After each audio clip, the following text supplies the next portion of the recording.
Hello बच्चों, welcome to JEE पेजिट series. मैं Akash from Learnohub, a free learning platform जहां पर आप सीख सकते हो physics, chemistry, maths, biology absolutely for free only at learnohub.com।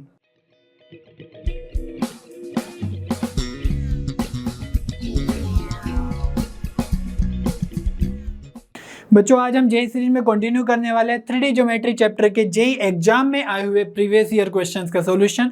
Last 2 sessions में भी हमने जेई मेंस और जेई एडवांस के बहुत सारे क्वेश्चन सोल्व किए हैं। आज भी हम जेई एडवांस के क्वेश्चन सोल्व करेंगे, जैसे न्यूमेरिकल वैल्यू आंसर्स और more than one correct answer, जिसका आपको हमेशा से इंतजार रहता है। तो बहुत सारे जो हमने कॉन्सेप्ट वीडियोस बनाए हैं, आई होप आपने वो सब देख लिए होंगे। अगर नहीं देखे तो जाकर के जल्दी से देख लो, क्योंकि जेई एडवांस के जो आज हम सेशन डिस्कस करेंगे, इसमें हम जो कॉन्सेप्ट्स हैं उनका एप्लीकेशन कैसे करना है इन क्वेश्चंस में, उसको अच्छे से जानेंगे। Are you ready? चलिए स्टार्ट करते हैं।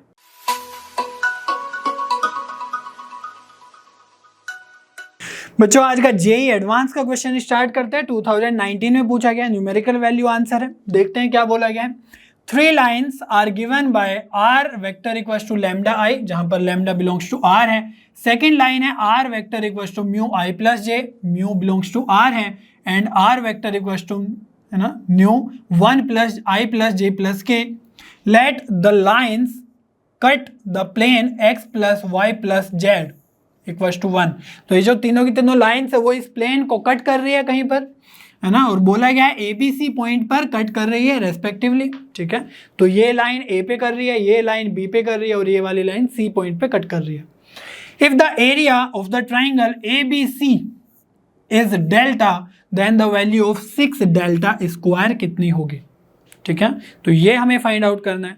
तो सबसे पहले हमें वो ABC पॉइंट अगर पता चल जाए तो उनकी हेल्प से हम उस एरिया ऑफ ट्राइंगल को फाइंड आउट कर लेंगे और फिर 6 लैम्डा स्क्वायर, है ना, होल स्क्वायर आराम से फाइंड आउट कर लेंगे। तो पहला टास्क क्या होना चाहिए? उन ABC पॉइंट्स को फाइंड आउट करना है जो ये लाइंस इंटरसेक्ट कर रही है। ये वाली लाइन यहाँ पे तो B मिलेगा, वो वाली लाइन यहाँ पे इंटरसेक्ट करेगी तो C मिलेगा। ठीक है, है ना, एक प्लेन का फिगर ड्रॉ कर लेते हैं थोड़ा रफली, है ना। तो ऐसे तो इन जनरली मैं दिखाता हूँ कि भाई कोई लाइन होगी और वो इस प्लेन को किसी पॉइंट पर कट कर रही होगी, सपोज A। ठीक है, तो ये पॉइंट होगा। ऐसे ही कहीं पर B होगा, कहीं पर C होगा, है ना। लेकिन मैं ये सिर्फ पॉइंट दिखाने की मैं अभी कोशिश करूंगा। ठीक है, पूरी लाइन ड्रॉ करूंगा तो थोड़ी सी दिक्कत हो जाएगी, है ना, क्लियरली दिखेगा नहीं। तो जो भी पॉइंट ऑफ इंटरसेक्शन आएगा उस लाइन का इस प्लेन पे, सपोज यहां पर वो A पॉइंट है। ठीक है, सिमिलरली ये सपोज B पॉइंट है और ये सपोज C पॉइंट है। ठीक है, तो यहां से हम ABC एक ट्राइंगल बना सकते हैं। पॉइंट्स की क्या वैल्यू होगी वो हमें फाइंड आउट करना होगा इस पॉइंट का और इस लाइन का इंटरसेक्शन फाइंड आउट करके। तो जो फर्स्ट लाइन है हमारे पास L1, वो क्या है? R vector equals to lambda i cap. ठीक है, सेकेंड लाइन है हमारे पास R vector equals to mu i plus j cap, और थर्ड लाइन है R vector equals to nu i plus j plus k cap. ठीक है, तो यहां से हम वो जो लाइन होगी जो इस प्लेन को A पॉइंट पर कट कर रही होगी, उस पर हम एक, है ना, वेरिएबल कोऑर्डिनेट लिख सकते हैं, है ना, एक पॉइंट का वेरिएबल पॉइंट का कोऑर्डिनेट। वो क्या आ जाएगा? वो आ जाएगा हमारे पास A पॉइंट लैम्डा के फॉर्म में, तो आई कैप के साथ है तो ये आ जाएगा लैम्डा 0 0। ठीक है, सिमिलरली ये जो L2 लाइन है ये B पॉइंट पे इंटरसेक्ट कर रही है उस प्लेन को, तो ये पॉइंट आ जाएगा हमारे पास B पॉइंट लाइक म्यू और म्यू। ठीक है, और C पॉइंट आ जाएगा न्यू न्यू और न्यू। ठीक है, तो ये हमारे पास पॉइंट्स आ गए 3। अब हमें क्या करना है? ये वाले जो पॉइंट्स हैं, सपोज जो लाइन A पॉइंट पे इंटरसेक्ट कर रही है वो A पॉइंट हमारा प्लेन में भी लाई कर रहा है ना। इस प्लेन की इक्वेशन हमारी क्या है? बहुत ही सिंपल सी है, x plus y plus z equals to 1। ठीक है, तो इस प्लेन में हमें वो पॉइंट सेटिस्फाई कराना होगा ताकि हमें लैम्डा की वैल्यू मिल जाए। तो A पॉइंट के लिए अगर हम सेटिस्फाई करेंगे तो क्या होगा? लैम्डा की जगह, सॉरी x की जगह लैम्डा, y और z के कॉम, है ना, ये तो 0 ही है और ये आ जाएगा 1। That means lambda equals to कितना आ गया है? 1 के इक्वल। तो यहाँ से ए पॉइंट कितना आ गया है, मैं यहाँ पर अलग ले लेता हूँ। ए पॉइंट मिल जाएगा हमें, है ना, लैम्डा 1 आ गया है, तो ये आ जाएगा 1 0 और 0। क्लियर हो रही है बात। सिमिलरली जो बी पॉइंट है वो भी इस प्लेन पे लाई कर रहा है, दैट मीन्स ये जो म्यू है ये इसको सेटिस्फाई करना चाहिए, है ना। यहाँ पर थोड़ी मिस्टेक है, ये 0 भी आ जाएगा, ठीक है, म्यू और 0। तो यहां से हमें मिल जाएगा भाई क्या, म्यू प्लस 0 इक्वल्स टू कितना 1, तो म्यू इक्वल्स टू कितना आ जाएगा 1/2, ठीक है। तो पॉइंट बी क्या हो गया हमारे पास, ये आ जाएगा 1/2 और 0, ठीक है। यहाँ पर लिखेंगे 1/2 सिमिलरली सी के साथ करेंगे तो यह आ जाएगा न्यू प्लस न्यू, है ना, इक्वल्स टू 1, तो यह आ जाएगा हमारे पास 1/3, ठीक है। तो सी कोऑर्डिनेट क्या आ गया है 1/3, 1/3, ठीक है। तो ए बी सी हमारे पास तीनों के तीनों कोऑर्डिनेट्स आ गए। अब बस इन तीनों कोऑर्डिनेट से हमें area of triangle find out करना है, जो हम वेक्टर चैप्टर में अच्छे से सीख चुके हैं। हमने, है ना, पीवाईक्यूज में भी एक क्वेश्चन सोल्व किया था आई थिंक, जहां पर हम यही 3 कोऑर्डिनेट की हेल्प से area of triangle find out कर रहे थे। तो ए से सी तक का वेक्टर, है ना, ए से बी तक का वेक्टर, ठीक है। तो इन दोनों को अगर हम क्रॉस ले लेंगे तो वहीं से हमें मिल जाएगा एरिया ऑफ ट्राइंगल के लिए कुछ हेल्प, है ना। अगर इसको मैं एक्सटेंड कर दूं और इसको पैरेललोग्राम बना दूं तो आपको दिख रहा होगा, है ना। सपोज ये है डी पॉइंट, तो ए सी डी बी इन तीनों, है ना, चारों पॉइंट से क्या बन रहा है, एक पैरेललोग्राम। उसका एरिया कैसे आता है, ए सी क्रॉस ए बी, और उसका हाफ कर देंगे तो हमें area of triangle A B C मिल जाएगा। क्लियर हो रही है बात। तो यहाँ पर हमें एरिया ऑफ ट्राइंगल जो डेल्टा गिवन है, डेल्टा क्या होगा, देखो डेल्टा होगा हमारा 1/2 magnitude of A C cross A B, ठीक है। ये हमें एरिया फाइंड आउट करना होगा, ठीक है। तो ए सी वेक्टर हम फाइंड आउट कर लेते हैं। ए सी वेक्टर क्या होगा, देखो ए वेक्टर है सी वेक्टर है, तो ए सी वेक्टर, है ना, हेड माइनस टेल कर देंगे तो ए सी वेक्टर हमारे पास क्लियरली आ जाएगा 1/3 - 1, तो ये आ जाएगा -2/3 आई कैप, और यहाँ से हेड माइनस टेल चल रहा है तो ये आ जाएगा 1/3 जे कैप प्लस 1/3 के कैप, ठीक है। ये आ गया हमारा ए सी वेक्टर। सिमिलरली जो हमें और क्या चाहिए, ए बी वेक्टर चाहिए। तो ए बी वेक्टर कैसे आएगा, देखो हेड माइनस टेल कर देंगे 1/2 - 1, तो ये आ जाएगा -1/2 आई कैप और प्लस 1/2 जे कैप, ठीक है। तो ये आ गया हमारे पास 2 वेक्टर्स। तो इन 2 वेक्टर्स का आपको सिर्फ क्रॉस लेना है और उसका मैग्नीट्यूड फाइंड आउट करना है। क्या, मैग्नीट्यूड फाइंड आउट करना है, ठीक है। तो जब आप फाइंड आउट करोगे A C cross A B vector, ठीक है, तो वो कैसे करते हैं, A C vector cross A B vector, ठीक है, इक्वल्स टू, यहाँ पर आपको क्या करना है, आई जे और के, और ये कंपोनेंट्स लिख देने, ठीक है। कौन कौन से, ए सी वेक्टर आ जाएगा -2/3, 1/3 और 1/3, और ये आ जाएगा आपके पास -1/2, 1/2 और 0, ठीक है। तो ये आप फाइंड आउट करोगे, बहुत ही आसान है फाइंड आउट करना, ठीक है। तो ये वैल्यू जो आपकी आएगी और उसका मैग्नीट्यूड भी लेना है फिर, तो ये आ जाएगी आपके पास √3/6, ठीक है। आप कैलकुलेट करोगे इस टर्म को, तो यहां से जो एरिया ऑफ ट्राइंगल बना है वो कितना बन गया, √3/12, ठीक है। तो लैम्डा अगर यह आ गया हमारे पास, तो 6 लैम्डा का स्क्वायर कैलकुलेट करना बहुत ही आसान हो जाएगा। कैसे फाइंड आउट करेंगे, 6 लैम्डा का square will be equal to, lambda की जगह ये पुट कर दो तो यह आ जाएगा 6 × √3/12 होल स्क्वायर इक्वल्स टू, यहाँ से आ जाएगा √3/2 का होल स्क्वायर, तो ये आ जाएगा 3/4, यह आ जाएगा 0.75, ठीक है। तो आंसर कितना आ जाएगा आपका 0.75। क्लियर है। तो यहाँ पर ज़्यादा कुछ नहीं था, प्लेन और लाइंस के इंटरसेक्शन से जो पॉइंट्स मिल रहे थे ABC की हेल्प से हमने वो area of triangle find out करना है। उसके लिए हमें दो वेक्टर्स फाइंड आउट करने होंगे AC और AB। AC और AB का अगर हम क्रॉस करेंगे, ठीक है, डिटर्मिनेंट की हेल्प से इजीली कर सकते हैं, तो वहां से जो भी वेक्टर मिलेगा आप देख सकते हो, है ना, तो उस वेक्टर का जो मैग्नीट्यूड होगा, मैग्नीट्यूड हमें लिखना है, तो वो कितना है √3/6, 1/2 मल्टीप्लाई करेंगे, है ना, एरिया ऑफ ट्राइंगल में ही होता है ये। तो यहाँ से इजीली कैलकुलेशन, तो हमसे लैम्डा नहीं पूछा, सॉरी डेल्टा नहीं पूछा गया, हमसे पूछा गया 6 डेल्टा का होल स्क्वायर, तो वो भी कैलकुलेशन हमें करनी होगी, 0.75 हमारा आंसर हो जाएगा। बच्चों नेक्स्ट क्वेश्चन कर लेते हैं, ये भी जी एडवांस्ड 2018 का है, न्यूमेरिकल वैल्यू आंसर। बोला क्या है, late P be a point in the first octant whose image Q in the plane x plus y equals to 3, और इमेज के बारे में थोड़ी सी इंफॉर्मेशन है, ठीक है, आप पढ़ सकते हो, lies on the Z axis. तो बेसिकली बोला गया है कि एक प्लेन है हमारे पास जिसकी इक्वेशन है P x plus y equals to 3, ठीक है, तो इस प्लेन में एक पॉइंट की इमेज है, कौन से पॉइंट की, अच्छा वो जो P पॉइंट है ना, इसकी इमेज है, और वो जो इमेज है, इमेज आपको पता ही है, पहले परपेंडिकुलर यहाँ पर आएगा, ठीक है, सपोज ये M पॉइंट है और उतना ही हमें नीचे जाना होगा, ठीक है, और बोला गया है वो जो इमेज है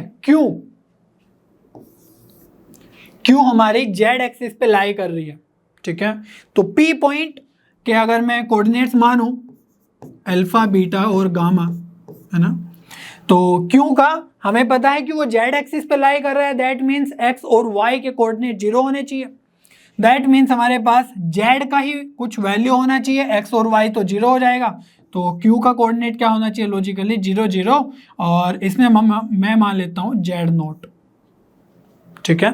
चलिए फिर आगे बढ़ते हैं, क्या बोला गया है, let the distance of point P from the x axis be 5, तो जो ये पॉइंट P हमने एज्यूम किया है अल्फा बीटा गामा, इसका x एक्सिस से, है ना, डिस्टेंस है हमारे पास 5, तो डिस्टेंस फ्रॉम एक्सिस मैंने एक टॉपिक पढ़ाया था, तो जब हम x एक्सिस से डिस्टेंस फाइंड आउट करने की कोशिश करते हैं तो क्या लिखेंगे हम, रूट के अंदर, है ना, x वाले कोऑर्डिनेट को हटा दो और जो बाकी बचे उनका स्क्वायर करके सम लिखना है, तो beta square plus gamma square, और ये कितना गिवन है हमारे पास 5। क्लियर हो रही है बात। अब आगे बढ़ते हैं, बोला गया है if R is the image of P in the XY plane then the length of PR is, तो R इमेज है P की, तो इसी पॉइंट की XY प्लेन कहीं पर होगा, है ना, तो P पॉइंट की R वो इमेज है और PR का ही हमें डिस्टेंस फाइंड आउट करना है, तो देखते हैं इसको भी थोड़ा सा प्लॉट करके। यहाँ पर तो आप देख नहीं सकते हो XYZ प्लेन इस तरीके से, ठीक है, तो मैं थोड़ा अलग बनाने की कोशिश करता हूँ। सपोज ये x एक्सिस है और इधर पे ये हमारे पास y एक्सिस है, ठीक है, और ऊपर जाते हुए z एक्सिस है। क्लियर हो रही है बात। तो जो XY प्लेन होगा वो कुछ इस तरीके से आपको दिखेगा, है ना, ऐसे हॉरिजॉन्टल, और जो z एक्सिस है वो ऊपर जा रही है। क्लियर है। तो जो कोई पॉइंट है फर्स्ट क्वाड्रेंट में बोला गया है ये, है ना, P पॉइंट, तो जो P पॉइंट है अल्फा बीटा और गामा, है ना, ये अलग इमेज में बना रहा हूं to give you some clarity. तो जो XY प्लेन है उसी XY प्लेन में ही ये इमेज बोली गई है, जैसे ये प्लेन है और इसकी इमेज कहीं Q पर है, तो वैसे ही जो XY प्लेन है हॉरिजॉन्टल उसकी इमेज XY प्लेन से नीचे होगी, उतना ही डिस्टेंस। तो जितना डिस्टेंस वो उस XY प्लेन में आने में लगेगा उतना ही उसको नीचे जाना होगा, ठीक है। और वो जो नीचे पॉइंट मिलेगा वो क्या मिला हुआ है, R। R is the image of P in the XY plane. समझ में आ रही है बात, क्लियर हो रही है। तो जितना डिस्टेंस XY प्लेन तक लगेगा इस पॉइंट को आने में, जैसे यहाँ पर, उतना ही डिस्टेंस नीचे जाना होगा। अब एक बात तो क्लियर है कि जब हम XY प्लेन में होंगे जो Z वाला कंपोनेंट है वो जितना पॉजिटिव है नीचे जाके उतना ही नेगेटिव हो जाएगा, ठीक है। जैसे हम 2D की बात करें तो 2D में सपोज एक्स और वाई एक्सिस है, यहाँ पर समझना थोड़ा सा आसान हो जाएगा। सपोज यहाँ पर कोई पॉइंट है 5,3, तो जब इसका हम एक्स एक्सिस के अबाउट इमेज लेंगे तो यहाँ से जो वाई कोऑर्डिनेट है ना, ये वैल्यू होगी 3, तो उतना ही हमें नीचे जाके वो पॉइंट मिलेगा। सपोज ये P है तो वो R मिलेगा, ठीक है। और जो x कोऑर्डिनेट है उसकी पोजीशन तो चेंज हो ही नहीं रही है, ठीक है, सिर्फ हमारा y कोऑर्डिनेट ही वेरी कर रहा है जब हम x एक्सिस के अबाउट जा रहे हैं नीचे। तो यहां पर आ जाएगा हमारे पास 5,-3। सिमिलरली जो r वाला पॉइंट है ये, इसके लिए हमें थोड़ा नीचे जाना होगा, है ना, एक्स वाई प्लेन के।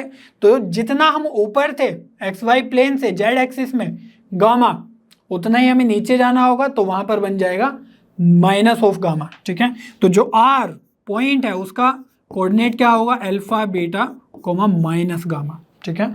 तो पी हमें पता है कितना है, अल्फा बीटा गामा, और आर हमें पता चल गया है अल्फा बीटा माइनस गामा, ठीक है। तो वो इनडायरेक्टली दिया है कि जो है ना आर का कोऑर्डिनेट है वो, उसमें जेड कंपोनेंट जो होगा वो नेगेटिव हो जाएगा। क्लियर हो रही है बात? तो इस तरीके से थोड़ा सा विजुअलाइज करके देखोगे तो आपको क्लियरली सब कुछ दिखने लगेगा, ठीक है, प्रैक्टिस के साथ। अब आगे बढ़ते हैं।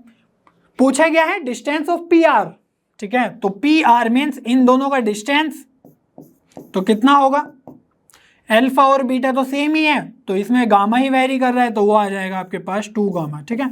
डिस्टेंस फॉर्मूला भी लगा सकते हो, लेकिन हमें गामा नहीं पता है। ये तो हमने एज्यूम किया था कि अल्फा बीटा गामा इसका कोई कोऑर्डिनेट होगा। वो किसकी हेल्प से हम फाइंड आउट करेंगे? हमें एक तो ये वाली इंफॉर्मेशन पता है, beta square plus gamma square का रूट इक्वल्स टू 5, और दूसरी इंफॉर्मेशन हमें क्या पता है कि ये जो पी पॉइंट है और जो उसका इमेज है क्यू पॉइंट, वो जेड एक्सिस पे लाई कर रहा है, ठीक है। और प्लेन की इक्वेशन पता है हमें, अच्छी बात है। तो यहाँ से हम, है ना, इमेज वाला फॉर्मूला लगाने की कोशिश करेंगे इस प्लेन के अंदर, जो कि बहुत ही आसान है। कैसे लगाते हैं? x माइनस x1, तो x y z वो वाले कोऑर्डिनेट्स जो जिसका इमेज फाइंड आउट करना है ना, और ये जो p पॉइंट है वो वाले कोऑर्डिनेट्स कौन से होंगे, जो हम, है ना, x1 y1 z1 लिखते थे। तो x माइनस x1 क्या हो जाएगा, 0 माइनस x1 की जगह अल्फा डिवाइड बाय जो ABC है प्लेन की इक्वेशन, उसके कोफिशिएंट्स, तो a की जगह क्या आ जाएगा, सॉरी यहाँ पर a की जगह आ जाएगा हमारे पास 1, ठीक है, इक्वल्स टू 0 माइनस बीटा, और y की जगह y का कोफिशिएंट कितना है 1, और यह आ जाएगा हमारे पास z note minus gamma divide by कितना, यहाँ पर तो 0 आना होगा क्योंकि यहाँ पर z का कोफिशिएंट 0 है, इक्वल्स टू इमेज की बात करें तो -2 टाइम्स आएगा, और क्या करना है, ये वाला पॉइंट इस प्लेन में पुट कर देना है, तो ये आ जाएगा अल्फा प्लस बीटा माइनस 3, और नीचे में क्या आ जाएगा, नीचे में आ जाएगा ए बी, है ना, ए और बी, तो उसका स्क्वायर, ठीक है। तो ये आ जाएगा 1 + 1 2, तो 2 से 2 कैंसिल। दैट मीन्स यहाँ पर फाइनली क्या बचा, ये बना माइनस अल्फा, ये बना minus beta, equals to z not minus gamma, है ना, ये y नहीं है गामा है, इक्वल्स टू 0, है ना, डिवाइड बाय 0, और यहाँ पर बनेगा क्या, minus alpha minus beta plus 3, ठीक है। तो इसको हम कंपेयर करेंगे, कैसे कैसे, देखो यहां से इसको कंपेयर करेंगे तो कितना मिलेगा हमें, ये मिल जाएगा हमें माइनस अल्फा से माइनस अल्फा कैंसिल, तो ये आ जाएगा हमारे पास बीटा इक्वल्स टू 3, ठीक है। और जब माइनस बीटा को कंपेयर करेंगे तो यहां से अल्फा कितना आ जाएगा, ये भी 3, ठीक है। और गामा तो यहां से आएगा ही नहीं, इनफैक्ट जो गामा आएगा वो आ जाएगा जेड नोट के इक्वल, ठीक है, क्योंकि डिनोमिनेटर में 0 है तो 0 उधर जाके 0 बना देगा, तो z not minus gamma equal to 0 हो जाएगा, तो जेड नोट क्या आ जाएगा, गामा के इक्वल, या गामा क्या आ जाएगा, जेड नोट के इक्वल। इनफैक्ट हमें गामा ही चाहिए, ठीक है। तो वो फाइंड आउट करने के लिए हम ये वाला रिलेशन यूज कर लेंगे। क्या लिखा हुआ है यहाँ पर, इसको मैं यहाँ से यहाँ पर ले आता हूँ, तो ये लिखा हुआ है beta square plus gamma square equals to 5, ठीक है। तो देखो बीटा कितना मिल गया है 3, तो बेसिकली ये लिखा हुआ है 9 plus gamma square equal to 5। तो स्क्वायर कर देंगे और तो ये आ जाएगा 25 माइनस 9 16। अब देखो यहाँ से गामा की दो वैल्यूज आ रही है, ठीक है, एक तो +4 आएगी, एक -4 आएगी, लेकिन ये जो P पॉइंट है जिस पे गामा है ना, अल्फा बीटा गामा है, तो P पॉइंट बोला गया है फर्स्ट क्वाड्रेंट में है। क्लियर है? तो फर्स्ट क्वाड्रेंट में है, दैट मीन्स पॉजिटिव वैल्यू होनी चाहिए, ठीक है, अल्फा बीटा गामा की। तो गामा यहां से आ जाएगा हमारे पास 4। क्लियर है? और अगर यहां पर -4 भी आ जाता तो भी फर्क नहीं पड़ता, क्योंकि हमें डिस्टेंस फाइंड आउट करना है P और R के बीच में, ठीक है। अगर ये नहीं गिवन होता, फर्स्ट ऑक्टेंट में है, कहीं पर भी लाई कर रहा हो, तो वो पॉजिटिव भी हो सकता है, नेगेटिव भी। तो जब जब गामा P का पॉजिटिव होता तो R का गामा है ना, वो जेड कोऑर्डिनेट नेगेटिव हो जाता, जो कि अब होने भी वाला है। ये पॉजिटिव तो माइनस गामा -4, और अगर P का कोऑर्डिनेट यहाँ पर जेड की जगह -4 आ जाता तो यहाँ पर +4 आ जाता। तो जो डिस्टेंस है वो तो सेम ही रहने वाला था। तो 2 गामा हमसे पूछा गया है, दैट मीन्स 8 आ जाएगा, ठीक है। क्लियर हो रही है बात? तो जो डिस्टेंस हमें फाइंड आउट करना है, लेंथ ऑफ PR, वो कितना आ जाएगा, 8 के इक्वल। तो इस तरीके से आपको सोचना होगा क्या क्या इंफॉर्मेशंस गिवन है। तो एक तो हमने यूटिलाइज करेगी P का कोऑर्डिनेट है ना, सॉरी P का इमेज Q है, जेड एक्सिस पे लाई कर रहा है, तो वहां पर हमने 0 0 और जेड एक्सिस पे ही एक कुछ क्वांटिटी मान ली Z0, और यहाँ पर इमेज का फॉर्मूला लगाया, और बोला गया था कि P जो कोऑर्डिनेट है P का XY प्लेन में हमारे पास जो इमेज है वो R है। तो वो भी हमने यूज किया कि भाई P अगर अल्फा बीटा गामा होगा तो हमारे पास जो R होगा वो कितना होगा, अल्फा बीटा माइनस गामा, क्योंकि यहाँ पर सिर्फ गामा वेरी करेगा जब नीचे जाएंगे, जेड एक्सिस के पैरेलल जा रहे हैं ना XY प्लेन में, ठीक है। तो नीचे जाएंगे तो जितना ऊपर था पहले उतना ही नीचे हो जाएगा, ठीक है। तो वहां पर आ जाएगा माइनस गामा। क्लियर है? चलिए बच्चों, एक और जे एडवांस का क्वेश्चन करते हैं जिसमें मल्टीपल ऑप्शंस करेक्ट हैं, ठीक है। तो अभी तक तो हम इजी क्वेश्चन डील कर रहे थे, अभी थोड़ा सा सारे के सारे ऑप्शंस आपको चेक करने होंगे इसमें, ठीक है। देखते हैं क्या बोला गया है। Let S be the reflection of a point Q with respect to the plane given by, ये हमारे पास प्लेन की इक्वेशन है। ये थोड़ा डिफरेंट फॉर्म में लिखी हुई है, हम डिस्कस करेंगे इसको कैसे हम करेक्ट फॉर्मेट में लिखें। Where T and P are real parameters and I J K are the unit vectors along the 3 positive coordinate axis, जो हमें पता ही होता है, ठीक है। If the position vectors of Q and S are this one and this one respectively, then which of the following is are true, ठीक है। तो यहाँ पर कुछ इन्फॉर्मेशन दी रहती है और वहाँ पर डायरेक्टली वो इन्फॉर्मेशन के बाद बोला जाता है which of the following is are true. Multiple option correct, standard question, ठीक है। तो देखते हैं, ये हमारे पास Q का पोजीशन वेक्टर है, तो Q जो कोऑर्डिनेट है उसको तो हम एज इट इज लिख सकते हैं, है कि नहीं, 10 15 और 20। सिमिलरली हमारे पास जो S का पोजीशन वेक्टर है वो ये रहा, तो यहां से हम डायरेक्टली क्या लिख सकते हैं, इसका कोऑर्डिनेट अल्फा बीटा और गामा, ठीक है। तो कुछ इस तरीके से हमारा ये प्लेन होगा P इक्वल्स टू 0, ठीक है। इसकी इक्वेशन हम फाइंड आउट करेंगे, हालांकि कुछ गिवन है तो वो डिफरेंट फॉर्म में है। और इसके बाद बोला गया है S is the reflection of point Q, ठीक है। तो Q पॉइंट का, Q हमारे पास गिवन है 10 15 और 20, Q पॉइंट का हमारे पास रिफ्लेक्शन गिवन है S पॉइंट, ठीक है, जिसके कोऑर्डिनेट्स हमारे पास अल्फा बीटा और गामा, ठीक है। इसी प्लेन की बात हो रही है। अब इस प्लेन की इक्वेशन को लिख के थोड़ा सा डिकोड करते हैं। तो R वेक्टर हमें कितना गिवन है, ये गिवन है -T + P I cap plus T J cap plus 1 + P K cap, ठीक है। तो इसको थोड़ा डिफरेंट फॉर्म में लिखते हैं। क्या लिखा हुआ है बेसिकली, अगर हम P और T के अलावा बाकी कंपोनेंट्स देखें तो यहाँ से मिलेगा 1 × K कैप, तो फाइनली K कैप मिलेगा। और P के अगर कोफिशिएंट्स देखें तो क्या मिलेंगे, देखो P का यहाँ से मिलेगा -PI है तो -I कैप, और P के साथ यहाँ पर क्या है, K कैप है, तो ये मिल जाएगा K कैप, ठीक है। P प्लस J कैप के साथ, तो जे कैप के साथ क्या, सॉरी टी के कोफिशिएंट में क्या आएगा, माइनस टी आई, तो ये आ जाएगा माइनस आई, और यहाँ पर है टी के साथ जे, तो ये आ जाएगा प्लस जे, ठीक है, और टी के साथ, ठीक है। तो देखो यही प्लेन की इक्वेशन गिवन थी, आर वेक्टर इक्वल्स टू, अब हमने लिख लिया है k cap plus something into P cap, है ना, P and something into T. तो ये बेसिकली लिखा क्या हुआ है, इसको कैसे पढ़े तो मैं बता देता हूँ। जो ये के कैप है तो हम बोलते हैं कि भाई ये जो प्लेन की इक्वेशन है ये इस के कैप से पास हो रही है। के कैप से मीन्स जो भी, है ना, जिसका भी ये पोजीशन वेक्टर है उससे पास हो रही है। तो ये पॉइंट हम क्या लिख सकते हैं इजीली, 0 0 और 1, ठीक है। और या फिर ऐसा बोल सकते हैं कि ये वाला पॉइंट इस प्लेन में लाई कर रहा है कहीं ना कहीं, सपोज ये कहीं पे लाई कर रहा है, 0 0 और 1। क्लियर हो रही है बात। अब ऐसे ही जो ये दो P के साथ और T के साथ लिखे हुए हैं इसको हम बोल सकते हैं कि भाई ये दोनों के दोनों वेक्टर्स, है ना, या फिर कोई ऐसी लाइन जिसके डायरेक्शन वेक्टर्स ये हैं वो भी इस प्लेन में लाई कर रहा है, ठीक है। तो कहीं तो होंगे वो D1 वेक्टर और D2 वेक्टर। सपोज ये D1 वेक्टर है, ये D2 वेक्टर है, इसी प्लेन में लाई कर रहे हैं, ठीक है।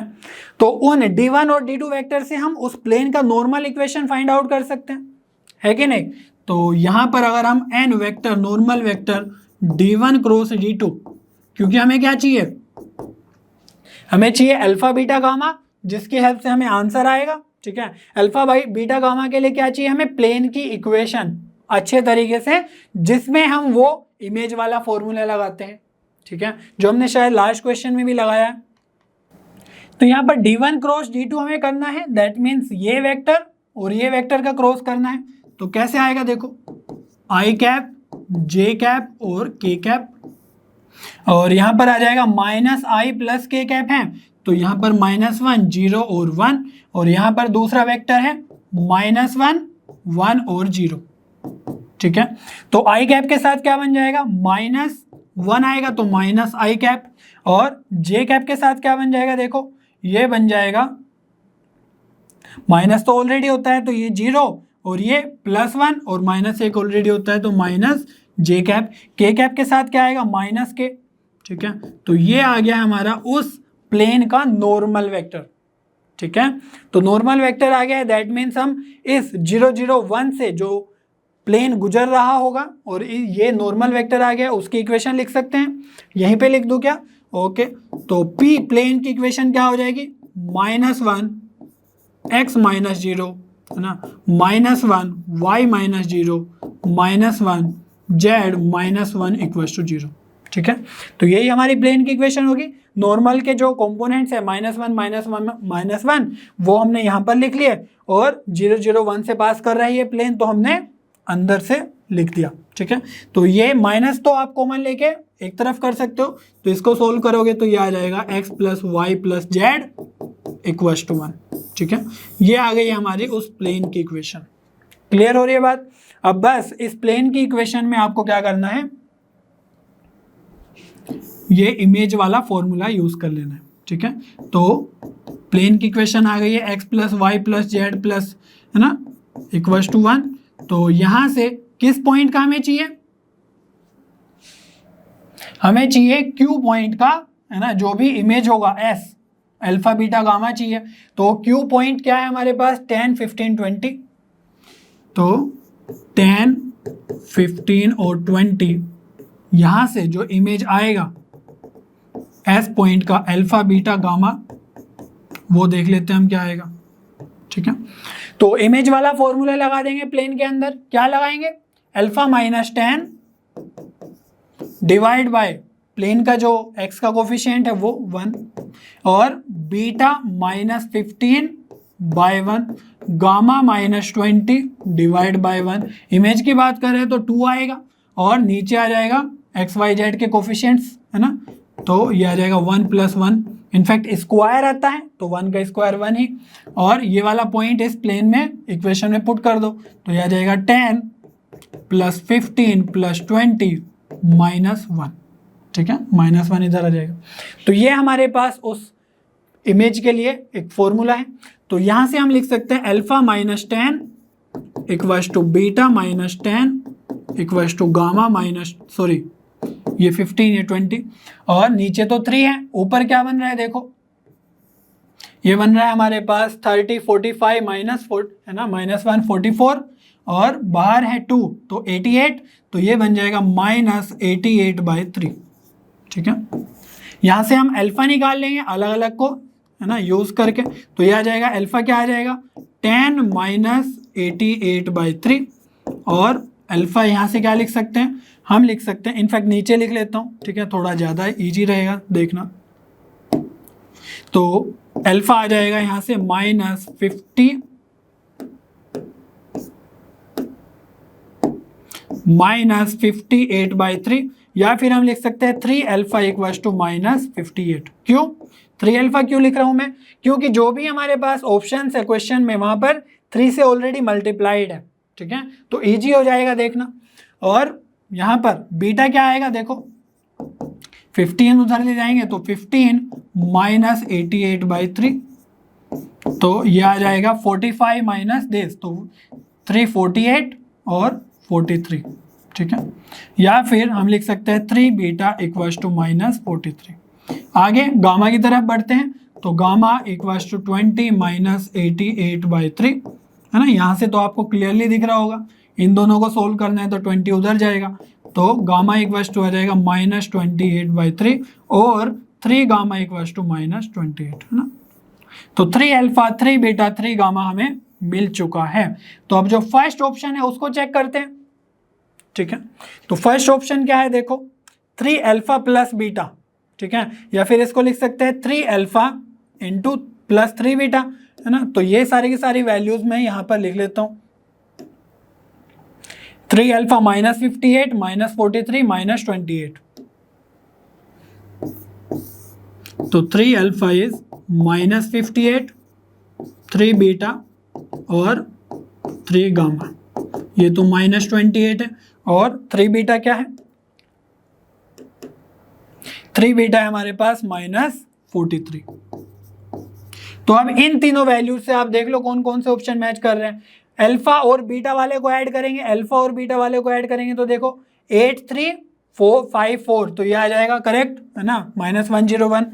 सिमिलरली अगर अल्फा और बीटा वाले को ऐड करेंगे, अल्फा और ये होगा आपका 3 गामा प्लस बीटा। ठीक है, ना कि अल्फा प्लस बीटा, तो गामा प्लस बीटा को ऐड करेंगे, गामा और बीटा, तो इनको ऐड करेंगे तो कितना बन जाएगा 831 और 4267। ठीक है, तो ये भी करेक्ट हो जाएगा।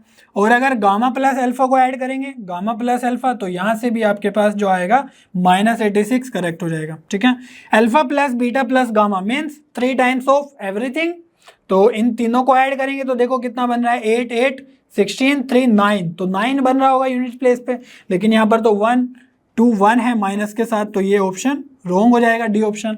तो ए बी सी आपके करेक्ट होंगे। यहाँ पर मेन जो चीज़ थी वो इस वेक्टर की इक्वेशन को पढ़ के, प्लेन की इक्वेशन को पढ़ के किस तरीके से ये गिवन है ये हमें देखना था। तो जो है ना बिना किसी पैरामीटर के हैं उस पॉइंट से वो प्लेन पास कर रहा है 0 0 1 से, और जो पैरामीटर्स के साथ लिखे हुए हैं वेक्टर्स, वो वेक्टर्स उस प्लेन में लाई कर रहे हैं ना, या ये कहते हैं कि उस वेक्टर से पास होने वाली कोई है ना वेक्टर के पैरेलल कोई लाइन वहां पर पास कर रही है, तो उससे हमने क्रॉस करके नॉर्मल वेक्टर निकाल लिया प्लेन का, वहां से प्लेन की इक्वेशन लिख ली और उसके बाद इमेज का कॉन्सेप्ट लगा के हमने अल्फा बीटा गामा कैलकुलेट कर लिया और हमारे ABC आंसर करेक्ट हो गए। ठीक है बच्चों, नेक्स्ट क्वेश्चन कर लेते हैं। जी एडवांस का मल्टीपल ऑप्शन करेक्ट वाला क्वेश्चन है। देखते हैं क्या बोला गया है। Let alpha beta gamma delta be real number such that alpha square plus beta square plus gamma square not equals to 0 and alpha plus gamma equals to 1। तो ये हमारी एक अच्छी कंडीशन है। ठीक है, यूज करेंगे हम इसको। Suppose the point 3 2 1 is the mirror image of the point 1 0 -1 with respect to the plane alpha x plus beta y plus gamma z equals to delta, then which of the following statements is are true. ठीक है, वही standard format की कुछ information दे दी है, फिर बताना है कि इन ABCD ऑप्शंस में से कौन सी स्टेटमेंट्स सही है, या है ना जो भी सही है वो बतानी है। तो देखते हैं क्या क्या बोला गया है। बोला गया है ये पॉइंट का इमेज ये है इन दिस प्लेन, ठीक है। तो वही सबसे पहले हम प्लॉट कर लेते हैं। एक प्लेन हो गया हमारा, ठीक है। सपोज इस प्लेन को मैं बोल देता हूँ p इक्वल्स टू 0। तो हमारे पास इस प्लेन में 1 0 और -1 का इमेज है ना। कौन सा इमेज है? ये वाला, ठीक है। 3 2 और -1। सपोज इसको मैं नेम दे देता हूँ b, है ना। इसको मैं बोल देता हूँ a, और ये जो मिड पॉइंट है ये क्या हो गया हमारा m। क्लियर हो रही है बात? तो हमें पता है कि जब हम इमेज बनाने की कोशिश करते हैं तो जो ये m पॉइंट है ये फुट ऑफ परपेंडिकुलर होता है। फुट ऑफ परपेंडिकुलर मीनिंग ये परपेंडिकुलर होगा, है ना, 90 डिग्री का एंगल बना रहा होगा। दैट मीन्स ये जो हमारा am वेक्टर होगा, ठीक है, ये जो am वेक्टर होगा ये इस प्लेन के नॉर्मल होगा, परपेंडिकुलर होगा। और जब हम प्लेन की इक्वेशन से डिड्यूस करते हैं अल्फा बीटा गामा, जो एक्स वाई जेड के कोफिशिएंट है, वो भी तो नॉर्मल वेक्टर के कंपोनेंट्स ही होते हैं। तो क्या वे कंपोनेंट्स इसी नॉर्मल वेक्टर के हो सकते हैं? बिल्कुल हो सकते हैं। या अगर इसके नहीं है तो पैरेलल वेक्टर के तो बिल्कुल हो सकते हैं, ठीक है, क्योंकि प्लेन के हम नॉर्मल वेक्टर को ही प्लॉट करते हैं, जो कंपोनेंट्स होते हैं वही हमारा एक्स वाई जेड से मिलते हैं, ठीक है। तो ये पैरेलल तो एटलीस्ट हो ही सकते हैं, ठीक है, वो तो इनका होना ही होगा। तो जो m पॉइंट है ये क्या है? मिड पॉइंट है। a और b का इमेज दिया हुआ है ना, तो मिड पॉइंट फॉर्मूला से निकाल लो, 3 + 1/2, तो ये हो जाएगा 2, ये आ जाएगा हमारा 1 और ये आ जाएगा -1, ठीक है। Mid point 2 1 -1। तो am वेक्टर हमारा क्या आया? देखो यहाँ पर am वेक्टर बन जाएगा, है ना, हेड माइनस टेल कर देंगे, 2 - 1 i कैप, और ये आ जाएगा प्लस j कैप, और k कैप के लिए तो -1 सेम है, तो वो तो 0 ही आ जाएगा, ठीक है। ये आ गया am वेक्टर। और जो नॉर्मल वेक्टर है हमारे पास इस प्लेन का वो क्या है? Alpha i plus beta j plus gamma k cap. Clear है ये वाला? अब हमें पता है कि ये दोनों पैरेलल वेक्टर्स हैं, या तो ये प्रोपोर्शनल होंगे या सेम भी हो सकते हैं, ठीक है। तो डायरेक्शन रेशोज हम लिखने की कोशिश करते हैं। तो am वेक्टर के जो डायरेक्शन रेशो होंगे वो क्या होंगे? देखो ये आ जाएंगे 1 1 और 0। और यहाँ पर नॉर्मल वेक्टर के डायरेक्शन रेशो क्या है? अल्फा बीटा और गामा, ठीक है। अब यहाँ पर हम क्या ये बोल सकते हैं कि अल्फा 1 होगा, बीटा 1 होगा, गामा 1 ही होगा, क्योंकि ये दोनों के दोनों जो वेक्टर्स है ये पैरेलल तो हैं, है ना, तो उनको हम प्रोपोर्शनल लिखते हैं, इक्वल नहीं लिखते हैं उनके कंपोनेंट्स। लेकिन हमें एक इंफॉर्मेशन क्वेश्चन में ऐसी गिवन है जहां से हम डायरेक्टली बोल सकते हैं कि अल्फा 1 होगा, बीटा 1 होगा, गामा 0 होगा। कौन सी? ये वाली इंफॉर्मेशन, ठीक है। तो हम यहाँ पर देख रहे हैं गिवन है कि alpha plus gamma equals to 1 होना चाहिए। तो क्या यहाँ पर अगर हम इनको इक्वेट करें तो अल्फा 1 और गामा 0, तो क्या अल्फा और गामा को ऐड करके 1 मिल रहा है? 1 + 0 1, यस बिल्कुल मिल रहा है। तो हम डायरेक्टली बोल सकते हैं, क्योंकि हमें ये इंफॉर्मेशन गिवन है। अगर ये इंफॉर्मेशन नहीं गिवन होती तो थोड़ी प्रॉब्लम हो जाती, हमें प्रोपोर्शनलिटी में जाना पड़ता, लेकिन प्रोपोर्शनल की जरूरत ही नहीं है, ये वही कंपोनेंट्स को रिप्रेजेंट कर रहा है। That means alpha equals to 1 हम लिख सकते हैं, बीटा इक्वल्स टू 1 लिख सकते हैं, और गामा इक्वल्स टू 0 लिख सकते हैं, ठीक है। लेकिन हमारे पास एक और वेरिएबल है डेल्टा, ये तो हमें पता ही नहीं क्या करे इसका, ठीक है। अल्फा बीटा गामा तो हमें पता चल गया है, लेकिन हमें ये पता है कि जो m पॉइंट है, mid point of this two, जो एक दूसरे के मिरर इमेज हैं, तो मिड पॉइंट इस प्लेन में ही लाई कर रहा होगा। दैट मीन्स ये जो 2 1 -1 है, ये पॉइंट इस प्लेन को सेटिस्फाई करना चाहिए, है कि नहीं? तो ये वाला पॉइंट अगर मैं पुट कर दूं, ठीक है, मैं लिख देता हूं m 2 1 -1 विल सेटिस्फाई, है ना, p इक्वल्स टू 0। तो देखते हैं क्या बनेगा ये अल्फा x, तो x की जगह क्या पुट करना है? 2, तो ये आ जाएगा 2 अल्फा। इनफैक्ट अल्फा भी पता है, कोई बात नहीं, बाद में पुट कर देंगे। और x y की जगह क्या है? 1, तो ये आ जाएगा प्लस बीटा, माइनस z की जगह है -1, तो ये आ जाएगा minus gamma equals to delta. अब हमें अल्फा की वैल्यू पता है 1, तो ये आ जाएगा 2, बीटा की पता है 1, तो ये भी 1, और गामा 0 है, तो यही आ गया डेल्टा। तो डेल्टा क्या आ गया हमारा? 3 के इक्वल।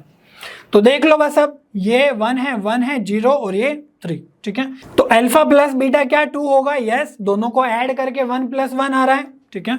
तो अल्फा हो जाएगा, सॉरी ए ऑप्शन हो जाएगा करेक्ट। अब gamma sorry delta minus gamma, तो डेल्टा कितना है 3 और गामा कितना है 0, तो 3 - 0 3, तो बी ऑप्शन भी करेक्ट हो जाएगा, ठीक है। डेल्टा प्लस बीटा, तो डेल्टा 3 है बीटा 1 है, ठीक है, तो ये भी क्या हो जाएगा correct 4। Alpha plus beta plus gamma equals to delta, ठीक है, क्या ये सिचुएशन है। तो अगर इसको देखें तो alpha plus beta plus gamma कितना है 2 और डेल्टा की वैल्यू कितनी है 3, तो ये ऑप्शन हमारा करेक्ट नहीं होगा, ठीक है। तो इस तरीके से आप इजीली फाइंड आउट कर सकते हो चीजें। क्या क्या यहाँ पर हमें पता है, नॉर्मल है ना, वो तो परपेंडिकुलर ही होगा, और जो मिरर इमेज होते हैं एक दूसरे के, उसके मिड पॉइंट से अगर हम वेक्टर बनाएंगे एम वेक्टर, तो वो भी नॉर्मल होगा, परपेंडिकुलर होगा, तो दोनों प्रोपोर्शनल होंगे या फिर इक्वल भी हो सकते हैं। और हमने देखा इस कंडीशन की हेल्प से, हमने देखा कि भाई अल्फा प्लस गामा 1 है तो 1 और 0, तो ये वाले जो डायरेक्शन रेशोज हैं वो डायरेक्टली इस नॉर्मल वेक्टर के डायरेक्शन रेशोज को रिप्रेजेंट कर रहे हैं। तो अल्फा 1 बीटा 1 गामा 0, और इसकी हेल्प से हमने ये वाला भी पॉइंट यूज कर लिया कि मिड पॉइंट हमारा प्लेन पे होगा, दैट मीन्स ये सेटिस्फाई करना चाहिए प्लेन इक्वल टू 0 को, तो डेल्टा 3 आ गया है। और इनकी हेल्प से हमने सारे के सारे ऑप्शन चेक कर लिए, तो A B C option correct हो जाएगा, ठीक है बच्चों। Next multiple options correct question देख लेते हैं। बोला गया है कि L1 और L2 हमारे पास दो लाइंस हैं, और बोला गया है कि जो L लाइन है straight line, this lies in the plane containing L1 and L2। तो अगर मैं L1 और L2 को कंटेन करने वाला एक प्लेन बना दूं कुछ इस तरीके से, सपोज ये लाइन L1 है और ये लाइन सपोज L2 है, ठीक है। तो L जो है वो भी इसी प्लेन में लाई कर रही है कहीं ना कहीं। और देखते हैं क्या बोला गया, and passes through the point of intersection of L1 and L2। तो जो इन दोनों का इंटरसेक्शन पॉइंट है उसी से वो लाइन L पास कर रही है, ठीक है, अच्छी बात है। बोला गया if the line L bisects the acute angle between the lines L1 and L2। तो यहाँ पर दो एंगल्स होंगे, ये आपको थोड़ा एक्यूट दिख रहा है, ठीक है, दिखने में हम देखेंगे कौन सा एंगल एक्यूट होगा या ऑब्ट्यूस होगा। तो जो L लाइन है वो इस एक्यूट एंगल को बाइसेक्ट कर रही है, तो कुछ इस तरीके से हमारी लाइन बनेगी, है ना, थोड़ी अच्छी लाइन बना लेते हैं। ये हमारी L लाइन होगी, ठीक है, सेम पॉइंट से पास कर रही है जो L1 और L2 से, है ना, इंटरसेक्शन पॉइंट है। Then which of the following statements is are true, ठीक है, वही सेम स्टैंडर्ड क्वेश्चन कि भाई कौन सा स्टेटमेंट या ऑप्शन करेक्ट होगा यहाँ पर। तो ऑप्शन थोड़े इंटरेस्टिंग है। ऑप्शन में देखो तो यहाँ पर अल्फा माइनस गामा, अल्फा कहाँ है यहाँ पर, अल्फा ऊपर है गामा भी ऊपर है, तो इन दोनों का डिफरेंस 3 होगा या फिर 1 होगा, तो अल्फा माइनस गामा दोनों जगह है। और है L प्लस M, तो L है नीचे, है ना, तो L प्लस M 2 होगा या 0 होगा ये हमें बताना है। तो एक का तो सब्ट्रैक्शन लेना है और एक का, है ना, L प्लस M जो दोनों को जोड़ना है। तो यहां पर अब देखने की कोशिश करते हैं कि L1 और L2 का जो इंटरसेक्शन पॉइंट है जिससे वो लाइन पास कर रही है वो क्या है, ठीक है। तो दो लाइंस का इंटरसेक्शन पॉइंट कैलकुलेट करना मैंने बताया था, है ना, बहुत ही आसान है। लेकिन यहाँ पर खास बात ये है, एडवांस का क्वेश्चन है, थोड़ा ट्रिकी होगा, टाइम भी बचता है अगर हम वो ट्रिकीनेस देख पाए क्वेश्चन में। तो यहाँ पर अगर इस L1 लाइन के कोऑर्डिनेट्स आप निकालोगे कहाँ से पास कर रहा है, तो देखो 1 0 और 1 आ जाएगा। और L2 लाइन के अगर कोऑर्डिनेट निकालोगे कहाँ से ये लाइन पास कर रही है, तो यहाँ पर भी आपको देखने को मिलेगा 1 0 और 1। दैट मीन्स L1 लाइन भी 1 0 1 से पास कर रही है, L2 लाइन भी 1 0 1 से पास कर रही है। तो जब हम लाइन की बात करते हैं तो एक ही तो मैक्सिमम पॉइंट ऑफ इंटरसेक्शन होता है और दोनों के दोनों सेम पॉइंट से पास कर रही है। दैट मीन्स यही वो पॉइंट होगा, है ना, जिससे वो इक्वेशन लिखी गई है 1 0 और, है ना, सॉरी 1 ही है ये भी, है ना, -1 नहीं है, 1 0 और 1 से ये लाइन पास कर रही है, ठीक है, ये तो हमें क्लियर हो गया। अब हमें ये देखना होगा कि जो L लाइन है उसका डायरेक्शन, है ना, रेशो क्या होगा, क्योंकि वही ये वाली लाइन है। तो यहां से एक चीज तो क्लियर आ गई है अच्छा यहाँ पर भी देखेंगे ये अल्फा 1 और गामा है, तो ये जो एल लाइन है ये अल्फा 1 और गामा से पास कर रही है, ना कि 101 से। तो इसी लाइन पे कहीं ना कहीं ये वाला पॉइंट भी होगा, कौन सा, अल्फा 1 और गामा, ठीक है, इसी लाइन पे लाई कर रहा है। बट ये वाला पॉइंट हमें डेफिनेटली पता है ये 101 है, तो इसी की हेल्प से हम इक्वेशन तो लिख सकते हैं, ठीक है। और खास बात क्या है कि जो एल लाइन है वो एक्यूट एंगल बाइसेक्टर है ऑफ L1 एंड L2। तो यहां पर जो L1 का और L2 का डायरेक्शन वेक्टर है वो क्या है उसको देख लेते हैं। तो जो L1 का डायरेक्शन वेक्टर है सपोज D1 वेक्टर है ना, सिमिलरली L2 का जो डायरेक्शन वेक्टर है सपोज D2 वेक्टर, उनको हम अलग से लिख लेते हैं। तो जो D1 वेक्टर है वो कहां से मिलेगा, L1 लाइन के डिनोमिनेटर से, स्टैंडर्ड फॉर्म में ऑलरेडी लिखी हुई है, तो ये है I minus J plus 3k, ठीक है।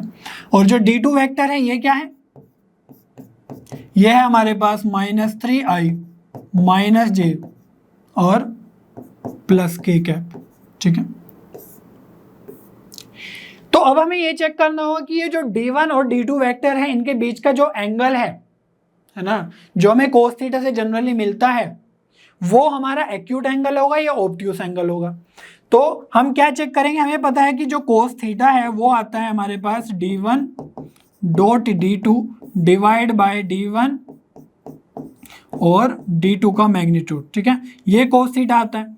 तो यहां पर हम जनरली मोड लगाते हैं इसलिए ताकि हमें एक पॉजिटिव क्वांटिटी मिले, पॉजिटिव क्वांटिटी मिलेगी इस टर्म की, तो हमारे पास जो कोस थीटा होगा वो है ना फर्स्ट क्वाड्रेंट में होगा, दैट मीन्स एक्यूट एंगल बनेगा।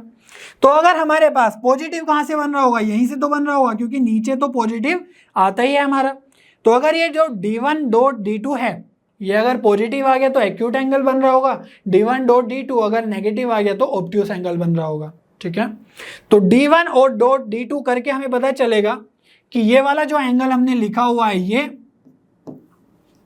है ना, ये एक्यूट है या ऑब्ट्यूस है। तो देखने की कोशिश करते हैं D1 डॉट D2 कितना आ रहा है। तो देख लो यहां से ये बन जाएगा -3 + 1 और +3, तो -3 + 1 और +3, तो ये आ गया हमारे पास 1, ठीक है। तो D1 डॉट D2 जो हमारी क्वांटिटी बनी है ये आ गई हमारी ग्रेटर देन 0, ठीक है। दैट मीन्स हम बोल सकते हैं कि दोनों के बीच में एक्यूट एंगल बन रहा होगा। क्लियर हो रही है बात। तो अब दोनों के बीच में अगर ये एक्यूट एंगल बन रहा है तो जो लाइन है वो यही ये वाली ही है। अगर ये ऑब्ट्यूस एंगल बन रहा होता D1 डॉट D2 तो हमारी एक्यूट एंगल वाली लाइन दूसरी होती, ठीक है। दो एंगल्स होते हैं ना बीच में लाइन के, और दो ही एक्यूट एंगल बाइसेक्टर होते हैं। तो सॉरी, एक एक्यूट एंगल बाइसेक्टर, एक ऑब्ट्यूस एंगल बाइसेक्टर। तो ये हमें दिख रहा है कि दोनों के बीच से जो जा रहा है एल लाइन वही हमारा है ना एक्यूट एंगल बाइसेक्टर होगा। तो अब इस लाइन का जो डायरेक्शन वेक्टर है सपोज D वेक्टर, वो हम फाइंड आउट करेंगे। तो हमने बताया था एक वेक्टर वाले चैप्टर में अगर दो सेम है ना मैग्नीट्यूड के वेक्टर्स हो, सपोज ये एक वेक्टर है A वेक्टर और ये सपोज B वेक्टर है, ठीक है, और दोनों सेम मैग्नीट्यूड के हैं, तो हम बोल सकते हैं कि इनके बीच से जो जाएगा ना इनका रिजल्टेंट है ना, रिजल्टेंट क्या होगा A vector plus B vector, ठीक है, जो भी रिजल्टेंट होगा तो वो इन दोनों एंगल्स के बीच है ना, इन दोनों वेक्टर्स के बीच का जो एंगल होगा उसको बाइसेक्ट कर रहा होगा, ठीक है। तो आपको याद होगा जब हमने कुछ ऐसे सीखा था, ठीक है, तो हमने बताया था कि यहाँ पर ये पैरेललोग्राम ही है लेकिन यहाँ पर दोनों के दोनों जो वेक्टर्स हैं उनका मैग्नीट्यूड सेम है, तो उनका जो रिजल्टेंट जो डायगोनल बनेगा वो है ना बाइसेक्टर बन जाएगा, ठीक है। तो इसी आइडिया को लेते हुए हम क्या करेंगे, और बाइसेक्टर सॉरी रिजल्टेंट इजीली मिल जाता है इन दोनों को ऐड करके। बस हमें ये चेक करना है कि क्या दोनों का मैग्नीट्यूड सेम है, अगर सेम नहीं है तो फिर कुछ और सोचेंगे।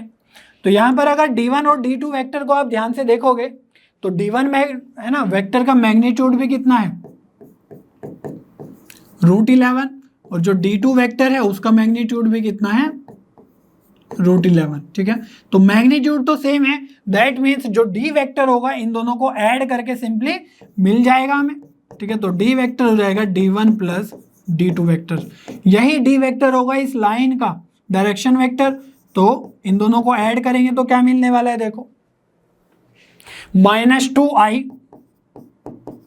ठीक है, और यहां से मिल जाएगा -2j, और ये बन जाएगा +4k।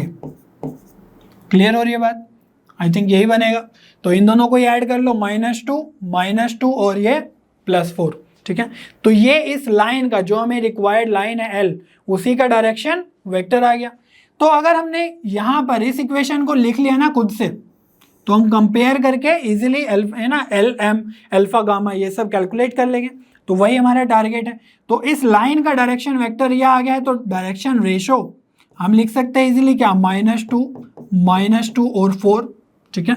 लेकिन जो यहाँ पर डायरेक्शन रेशो है इस लाइन में, जो इक्वेशन गिवन है L M और -2 गिवन है, तो जो हमारा LMN आता है N, तो वो आ रहा है -2, मीन्स लास्ट वाला कंपोनेंट क्या आना चाहिए, -2। तो उसी तरीके से इसको लिखने की कोशिश करते हैं। तो अगर हम -2 से डिवाइड कर दें, ठीक है, तो ये बनेगा 1, ये बनेगा 1 और ये बन जाएगा -2, ठीक है। तो ये वाला जो डायरेक्शन रेशो है इस लाइन के लिए वो हमें रिक्वायर्ड है। तो इस डायरेक्शन रेशो को यूज करके हम ये लाइन की इक्वेशन लिख सकते हैं। और पॉइंट तो हमें पता ही है कि ये 101 से पास कर रही है। तो ये जो लाइन की इक्वेशन आएगी वो क्या आएगी हमारे पास, ये आ जाएगी, है ना, x -1 डिवाइड बाय 1, y -0 तो y ही लिख देते हैं, डिवाइड बाय 1, और z -1 डिवाइड बाय -2, ठीक है। अब ये लाइन की इक्वेशन तो आ गई है, लेकिन हमें पता है कि यहां पर तो y -0 है, लेकिन यहां पर y -1 है, ठीक है। दैट मीन्स ये जो लाइन लिखी हुई है ये 101 से तो पास नहीं कर रही है, ये किसी और पॉइंट से पास कर रही है ना। इनफैक्ट पास कर रही है, लेकिन इस पॉइंट को यूज करके ये इक्वेशन नहीं लिखी हुई है, ठीक है। ये इक्वेशन यूज है ना किस पॉइंट को यूज कर रही है, α1 और गामा को। लेकिन हमें पता है α1 और गामा L लाइन पे ही लाई कर रहे होंगे, तो α1 और गामा इस पॉइंट को सेटिस्फाई करेंगे, ठीक है। तो हम क्या लिख सकते हैं, α1 और गामा, है ना, सेटिस्फाई L लाइन। तो x की जगह क्या पुट कर देंगे, अल्फा, तो ये आ जाएगा α -1 डिवाइड बाय 1, करने की जरूरत नहीं है। y की जगह आ जाएगा 1 इक्वल्स टू गामा, z की जगह क्या आ जाएगा, गामा -1 डिवाइड बाय -2, ठीक है। तो यहां से देखो क्या क्या मिल रहा है, अल्फा अगर इन दोनों को देखें तो यहां से मिल जाएगा 2, और अगर गामा की बात करें इन दोनों को देखें, है ना, तो यह आ जाएगा -2 और -1, तो गामा आ गया -1 और अल्फा आ गया है 2, ठीक है। और जो नीचे लिखा हुआ था L और M, वो कौन से डायरेक्शन रेशो थे, ये वाले ही जो काम कर रहे थे हमारे, ठीक है, जिसकी हेल्प से हमने लिखा था 1 1 -2। तो यहां से L आ गया है हमारा 1 और M भी कितना आ गया है 1, ठीक है। तो दोनों को ऐड करके L प्लस M कितना बनेगा 2, तो L प्लस M 2 बनेगा, बी ऑप्शन। और अल्फा माइनस गामा चेक करना है ना, yes, alpha minus gamma check करना है तो माइनस करके आएगा 3, तो ये वाला पॉइंट हो गया हमारा करेक्ट, ठीक है। तो ये आ जाएगा हमारे पास 3, ठीक है। बच्चों नेक्स्ट क्वेश्चन सोल्व कर लेते हैं। बोला गया है let L1 and L2 denote the lines, तो ये हमारे पास L1 लाइन है और ये हमारे पास L2 लाइन है। Alright, if L3 is a line which is perpendicular to both L1 and L2 and cuts both of them, then which of the following describes L3, ठीक है। तो यहां पर जो हमारे पास ऑप्शंस है ABCD में, कौन सी लाइन L3 हो सकती है ये हमें बताना है, ठीक है। तो L3 क्या कंडीशन है कि भाई जो हमारे पास 2 लाइन्स है ना, लेट अस से दिस इज L2 और लेट अस से दिस इज L3, तो इन दोनों लाइंस को वो परपेंडिकुलरली कट कर रही है, ठीक है। तो ऐसे तो आपको दिख नहीं रहा होगा, लेकिन इसको आप एज्यूम कर लो कि ये परपेंडिकुलर कट कर रही है दोनों को। मीन्स जो ये लाइन L3 है इसका जो डायरेक्शन वेक्टर होगा, ठीक है, कुछ इस तरीके से डायरेक्शन वेक्टर होगा, लेट अस से D3। तो डायरेक्शन वेक्टर L3 के और L2 के, सॉरी ये वाली होगी हमारी L1, ठीक है। तो L1 और L2 के डायरेक्शन वेक्टर के नॉर्मल होगा, ठीक है। Suppose this is D1 vector और दिस इज D2 वेक्टर, ठीक है। तो D1 और D2 वेक्टर हम इजीली फाइंड आउट कर सकते हैं। कैसे? यहां से ये जो लैम्डा के साथ लिखा हुआ है ये D1 वेक्टर है और जो म्यू के साथ लिखा हुआ है ये D2 वेक्टर है, ठीक है। तो D1 वेक्टर हमारा कितना आ जाएगा, देखो direction vector of line 1 minus I cap plus 2j cap और प्लस 2k कैप, ठीक है। सिमिलरली जो D2 वेक्टर है वो क्या आ जाएगा, 2i cap minus j cap plus 2k cap, ठीक है। ये हो गए हमारे 2 वेक्टर्स। अभी जो D3 वेक्टर है इन दोनों के परपेंडिकुलर है, नॉर्मल है ना। D1 के भी नॉर्मल है, D2 के भी नॉर्मल है। दैट मीन्स जो हमें D1 वेक्टर मिलेगा वो मिलेगा हमें D1 क्रॉस D2 से। तो D1 क्रॉस D2 कैसे आ जाएगा, देखो i j k कैप और D1 के कंपोनेंट D2 के कंपोनेंट पुट कर दो, ठीक है। ये आ जाएगा 2 माइनस 1 और 2। तो D1 वेक्टर, सॉरी ये हमारे पास D3 वेक्टर आ रहा है ना, D1 और D2 को क्रॉस करके। तो D3 वेक्टर हमारा आ जाएगा i कैप के साथ कितना आएगा, देखो 4 प्लस 2 6i, j के साथ कितना आएगा -2 -4 है ना, -6j, बट एक j है एक माइनस पहले से ही आता है तो 6j आ जाएगा। और k कैप के साथ क्या आएगा 1 -3, ठीक है, सॉरी -4 तो -3k हो जाएगा। ये हमारे पास आ गया है D3 वेक्टर का, है ना, वैल्यू। तो यहां पर इस D3 वेक्टर के लिए हम डायरेक्शन रेशो क्या लिख सकते हैं, ये लिख सकते हैं हम 6 और -3, या फिर ये भी लिख सकते हैं क्या, क्योंकि क्वेश्चंस में हमें क्या मिल रहा है, यहां पर मिल रहा है 2 2 -1, ठीक है। तो अगर 3 से डिवाइड कर दे तो यहां पर जो डायरेक्शन रेशो आ जाएगा D3 वेक्टर का ही, ये हम ट्रांसफॉर्म करके लिख सकते हैं, क्या आ जाएगा DR, डायरेक्शन रेशो आ जाएगा 2 2 -1, है ना, 3 से डिवाइड करना है सिंपली आपको। तो ये जो डायरेक्शन रेशो आया ये D3 वेक्टर का आया, किसका, D3 वेक्टर का। दैट मीन्स जो ये लाइन L3 है उसका ये डायरेक्शन रेशो है 2 2 -1। तो इससे जो डायरेक्शन वेक्टर बनेगा D3 वो क्या लिख सकते हैं हम 2i 2j -k। तो आप देख रहे होंगे कि हमें L3 के बारे में पूछा गया है और L3 के हर एक ऑप्शन के लिए 2 2 -1 2 2 -1 2 2 -1 और 2 2 -1। तो जो डायरेक्शन वेक्टर है इस लाइन का, है ना, वेक्टर फॉर्म में, वो हमारा सेम ही है। तो ये तो करेक्ट आ रहा है, ठीक है, लेकिन इससे हम कोई भी ऑप्शन एलिमिनेट ही नहीं कर पा रहे। जो डिफरेंस आ रहा है ऑप्शंस में वो कहां पर आ रहा है, किस पॉइंट से वो पास कर रहा है, ठीक है। तो पॉइंट हमें पता होना चाहिए। वो पॉइंट कौन कौन से, है ना, जो भी L3 पास कर रहे हैं जिन जिन पॉइंट से, वो उनके बारे में हमें इंफॉर्मेशन पूछी गई है। तो वो पॉइंट्स हम देखने की कोशिश करेंगे। सबसे पहले हम चेक कर लेते हैं, सपोज ये जो L2 लाइन है ये L3 को कहीं पर कट कर रही होगी ना किसी पॉइंट पे, लेट अस से दिस इज P, और ये L1 और L3 भी किसी पॉइंट पे कट हो रही होगी, ये है सपोज Q, ठीक है। तो जो ये P पॉइंट है ये L2 पे वेरी कर रहा है कहीं ना कहीं, ठीक है। दैट मीन्स जो ये P पॉइंट है इसको हम as a variable point L2 पे लिख सकते हैं। कैसे, यहां से ही तो मिलेगा P पॉइंट, क्योंकि ये L है ना, तो P पॉइंट मिलने वाला है हमें L2 से। क्लियर हो रही है बात। तो L2 लाइन पे हमारा P पॉइंट है, तो ये P पॉइंट क्या आ जाएगा, देखो ये आ जाएगा हमारे पास 2 म्यू, है ना, -म्यू और 2 म्यू। सिमिलरली जो Q पॉइंट है वो L1 पे वेरी कर रहा है, तो उसको भी हम एक पैरामीटर के फॉर्म में क्या लिख सकते हैं, लैम्डा के फॉर्म में। यहां पर आ जाएगा 1 माइनस लैम्डा, ठीक है, और 2 लैम्डा और 2 लैम्डा, ठीक है। तो ये हमारे पास P और Q 2 पॉइंट आ चुके हैं, ठीक है। P है हमारा L2 पे और Q है हमारा L1 पे। तो ध्यान से देखो, जो ये डायरेक्शन वेक्टर है D3, इसका डायरेक्शन रेशो हमारे पास है, और जो PQ वेक्टर है, ठीक है, हम ऐसे बोल सकते हैं ना, PQ वेक्टर, तो वो भी तो इसी डायरेक्शन में है जिसमें हमने डायरेक्शन रेशियो ए कैलकुलेट किया है, जो दोनों लाइन के परपेंडिकुलर है D1 क्रॉस D2 से। ठीक है, तो PQ वेक्टर और D3 वेक्टर ये दोनों को प्रोपोर्शनल हम यूज कर लेंगे, तो उसके लिए हमें PQ वेक्टर चाहिएगा। ठीक है, तो देखते हैं PQ वेक्टर, तो हेड माइनस टेल कर देंगे, तो यहां से क्या आ जाएगा 1 माइनस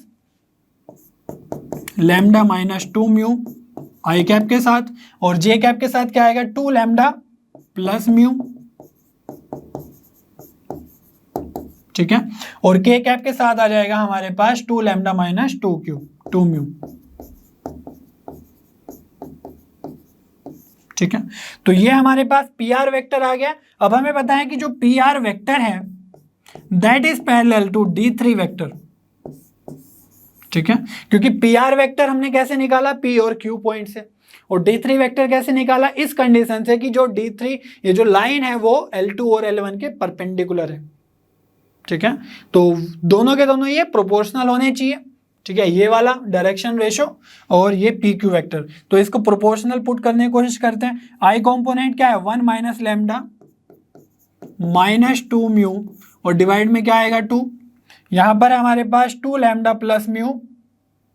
ठीक है, और डिवाइड में आएगा 2 lambda plus mu divide by 2 equals to, last component है के कैप के साथ 2 लैम्डा माइनस 2 क्यू, और डिवाइड बाय कितना है -1। ठीक है, तो यहां से हमें म्यू और लैम्डा की वैल्यू पता चलेगी अगर आप इन दोनों को सोल्व करोगे। ठीक है, क्योंकि यहाँ पर कांस्टेंट नहीं है ऊपर, तो इन दोनों को सोल्व करके हमें कुछ वैल्यूज मिलने वाली है। देखो क्या मिलेगा, है ना, क्रॉस मल्टीप्लाई कर दो, ये आ जाएगा -2 lambda minus mu equals to, ये आ जाएगा 4 लैम्डा माइनस 4 म्यू, है ना, लैम्डा इधर ले आओ तो ये आ जाएगा -6 लैम्डा, और ये इधर लेके चले जाओ तो लैम्डा इधर लेके चले जाओ तो सॉरी म्यू इधर लेके चले जाओ तो ये आ जाएगा -3 म्यू। तो देखो क्या रिलेशन बनेगा, ये आ जाएगा म्यू इक्वल्स टू 2 लैम्डा। ठीक है, म्यू इक्वल्स टू 2 लैम्डा है तो किसी भी और दो रिलेशन को यूज कर लो। सपोज इन दोनों को हम यूज कर रहे हैं, तो यहां से क्या बनेगा, देखो क्रॉस मल्टीप्लाई करेंगे, 2 से मल्टीप्लाई होगा तो 2 माइनस 2 lambda minus 4 mu equals to 2 into 4 lambda plus 2 mu. ठीक है, म्यू की जगह 2 लैम्डा पुट करना है, कर दो, 2 माइनस 2 लैम्डा माइनस 4 इंटू म्यू है, और म्यू 2 लैम्डा है तो ये आ जाएगा 8 lambda equals to 4 lambda plus mu equals to 2 lambda है तो ये भी आ जाएगा 4 लैम्डा। राइट हैंड साइड में क्या आ गया 8 लैम्डा, इधर माइनस, है ना, 10 लैम्डा आ जाएगा इनफैक्ट, तो ये आ जाएगा -10 लैम्डा और 2। ठीक है, इसको भी उधर करेंगे तो 18 लैम्डा इक्वल्स टू 2, तो लैम्डा आ गया है 1/9। क्लियर है, और म्यू कितना आ जाएगा, देखो म्यू आ जाएगा 1/9, 2 से मल्टीप्लाई करेंगे तो 2/9। ठीक है, अगर हमारे पास लैम्डा और म्यू आ चुके हैं दैट मीन्स हमारे पास पॉइंट्स आ चुके हैं। ठीक है, P और Q, तो P और Q पॉइंट्स क्या होंगे, P पॉइंट है हमारा 2 म्यू माइनस म्यू, है ना, तो मैं यहीं पर ही लिख देता हूं P पॉइंट क्या आएगा, और म्यू की वैल्यू हमें पता होनी चाहिए, तो म्यू की वैल्यू क्या है 2/9, तो म्यू की वैल्यू 2/9 पुट करेंगे तो यह आ जाएगा 4/9, है ना, माइनस म्यू है तो -2/9, और यहां से आ जाएगा 2 म्यू है तो ये भी 4/9।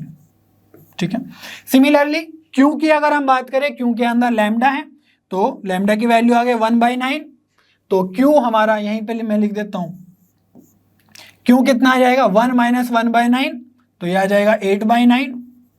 ठीक है, ये 2/9 है तो ये भी 2/9 हो जाएगा, ना, ये भी 2 लैम्डा है तो ये भी 2/9। क्लियर हो रही है बात, तो ये दो पॉइंट्स आ गए हमारे P और Q। ठीक है, तो जो P पॉइंट है उसका अगर वेक्टर लिखेंगे हम तो वो क्या आ जाएगा 4/9 आई कैप -2/9 जे कैप, है ना, 4/9 के कैप, तो उसी पॉइंट से ये L3 लाइन हमारी पास हो रही होगी। ठीक है, P पॉइंट से, तो क्या ऐसा कुछ वेक्टर यहां पर दिख रहा है इनके अंदर, देखो, और यहां पर तो ओरिजिन से पास हो रहा है क्योंकि T के अलावा और कुछ लिखा ही नहीं हुआ है। ठीक है, तो ये क्या है 4/9 और यहां पर 9 कॉमन है। ठीक है, तो अगर हमने यहां से 2 कॉमन ले लिया 2/9 तो अंदर क्या बचेगा पॉइंट, ये बचेगा 2 -1 और 2, तो यहाँ पर वही बचा हुआ है 2 -1 और 2, मीन्स सी ऑप्शन करेक्ट हो जाएगा। पी पॉइंट से जो लाइन पास हो रही है ना, वो लिखी हुई है L3, क्योंकि ये वाला तो हमने पहले ही चेक कर लिया था कि भाई ये इसके पैरेलल तो है ही। अब Q पॉइंट से भी पास हो रही है L3 लाइन, तो Q है ना, इस पॉइंट के थ्रू भी इस लाइन को हम रिप्रेजेंट कर सकते हैं। तो देखो Q वाला जो पार्ट है 8/9 2/9 2/9, तो क्या यहाँ पर ये दिख रहा है B वाला पार्ट, यस, 2 अंदर मल्टीप्लाई करेंगे तो ये 8/9 है ना, 2/9 2/9 हो जाएगा, मीन्स B पार्ट भी करेक्ट हो जाएगा। अब बात रही दो पॉइंट्स की, एक तो A और एक D है ना, तो ये है 2/3 और 1/3, और इसमें J का कंपोनेंट तो नहीं है। तो इन पॉइंट्स को अगर P Q यहाँ पर रिप्रेजेंट हो रहे हैं तो इनका कहीं मिड पॉइंट भी होगा, ठीक है, कुछ ऐसे मिड पॉइंट होगा। तो इस मिड पॉइंट को अगर मैं कैलकुलेट करने की कोशिश करूँ तो क्या आएगा, देखो यह है 4/9 8/9, तो 12/9/2 है ना, तो ये आ जाएगा आपके पास, मैं लिख देता हूँ है ना, 6/9, तो ये आ जाएगा 2/3। अब ये वाला जो पोर्शन है -2/9 2/9 है ना, मिड पॉइंट कैलकुलेट कर रहे हैं इन दोनों का, तो वो आ जाएगा 0, ऑल राइट। और लास्ट में है 4 + 2, तो 6 / 2 3, तो 3/9 1/3, ठीक है। तो इनका जो मिड पॉइंट होगा लेट अस से M 2/3 0 1/3, इस पॉइंट के थ्रू भी तो L3 की इक्वेशन लिख सकते हैं, तो वही इक्वेशन हमारी यहां पर लिखी हुई है A पार्ट में, ठीक है। अब D पार्ट को देखते हैं, यहां पर बोला गया D पार्ट ओरिजिन से मूव कर रहा है, पास कर रहा है, ठीक है, लेकिन हमने L2 वाली लाइन में देखा था, ये हमारी L2 लाइन है और ये L1 लाइन है। तो L2 लाइन में देखा था कि यहां पर भी म्यू के अलावा कुछ नहीं लिखा हुआ, दैट मीन्स L2 लाइन हमारे ओरिजिन से पास कर रही है, ठीक है। तो ये जो L2 लाइन है इस पे कहीं ना कहीं ओरिजिन तो होगा ही, ठीक है। अब ये जो ओरिजिन है वो अगर L2 पे हो गया तो ये हमारा जो PQ है ये तो थोड़ा दूर ही चल रहा है इससे परपेंडिकुलर में, ठीक है। अब हमें पता है कि वो जो L2 को L3 किस पॉइंट पे कट कर रही है, P पॉइंट पे, मीन्स इस पॉइंट पे कट कर रही है, तो L2 और L3 का एक ही इंटरसेक्शन पॉइंट तो होगा। अब जब हमें पता चल गया कि भाई ये P पॉइंट पे मीन्स इस पॉइंट पे कट कर रही है, तो ओरिजिन पे तो डेफिनेटली नहीं कर रही होगी, ठीक है। तो ओरिजिन से ये L3 लाइन पास ही नहीं करेगी, दैट मीन्स D ऑप्शन हमारा रॉन्ग हो जाएगा, ठीक है। तो इस तरीके से आपको सोचना होगा थोड़ा क्रिएटिवली कि क्या हो रहा है क्वेश्चन में, ठीक है। तो अगर क्वेश्चन नहीं समझ में आ रहा है, कॉन्सेप्ट रिवाइज करो अपने जाके, है ना, कॉन्सेप्ट वीडियोस में, और क्वेश्चन को दोबारा देखो, सॉल्यूशन में कंप्लीट सॉल्यूशन है, बस आपको थोड़ा अंडरस्टैंडिंग लगानी है, अपनी लॉजिक लगाना है और क्वेश्चन सोल्व कर लेना है। बच्चों आज का सेशन हम यहीं पर वाइंड अप करते हैं। मुझे उम्मीद है आपको सभी क्वेश्चंस बहुत अच्छे से समझ में आए होंगे। नेक्स्ट वीडियो में हम MPQ डाउट लेकर आएंगे, तब तक लर्नो पे बने रहिए, क्योंकि लर्नो हब पे सभी कंटेंट फ्री है पर बेस्ट है।